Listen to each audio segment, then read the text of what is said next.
This question is about how to join two independent clauses, two things that have a subject and a verb, and therefore could be their own sentence.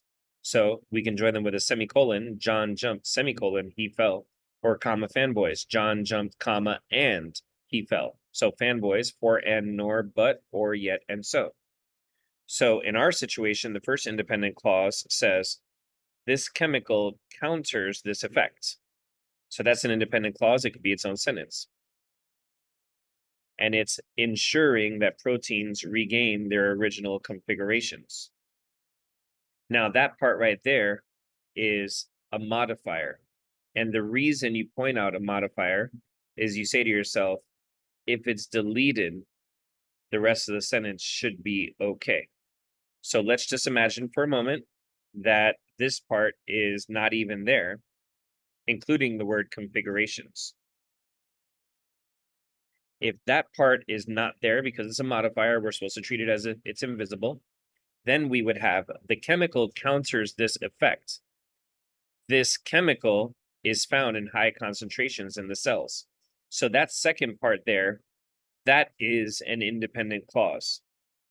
And so what we want you to know is that if you have just a comma in between two independent clauses, that's a very important error. We want you to look out for it. It's called a comma splice.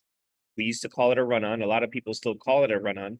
A run-on is actually where you have the two independent clauses with nothing in between. But the point is, if you have the two independent clauses, you have to follow the rule. It has to be semicolon or comma fanboys. So just the comma in between is bad. It's a comma splice. Nothing in between right here is equally bad because that would be the run-on. And just the word and is also bad because what we need is and comma fanboys, right? So if what we need is comma fanboys, then just the fanboys is bad and just the comma is bad and nothing at all is equally bad. That's a run-on. So the one that's doing it correctly is A. If they are two independent clauses, then why not just make the second part its own sentence? This chemical, TMAO, is found in high concentrations in the cells of the deepest dwelling fish. So the answer here is A.